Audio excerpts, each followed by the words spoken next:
Real life. Fox Learning Systems engages learners with real-life, real-learning video scenarios so that caregivers can retain more information, comply with CEU requirements, and apply real-world knowledge to their work.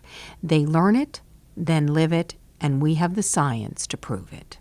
Now you see us firefighters going into a building, we're wearing 55 pounds of protective clothing on. We have no-mix hoods, self-contained breathing apparatus. We have still firemen getting injured at fires. We don't want people to risk their life running through fire and smoke. If you run back into a fire and you pass out, and we got to come in and we got to drag you out, then how do we know there's anybody else in there? The unexpected and unpredictable can happen to you anytime and any day at work.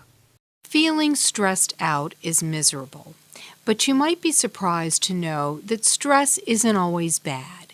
Things that create stress in you are called stressors.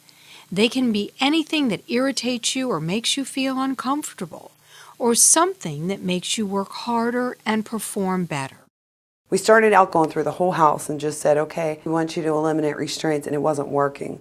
Our residents were falling, so the restraints were being put back on.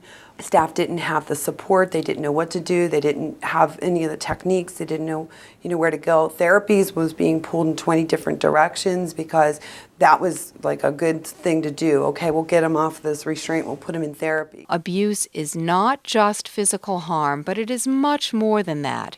There is an emotional and verbal abuse as well. I think staff and society at large really needs to be aware that it's not just those blatant kinds of things. It's very broad and includes those subtle things.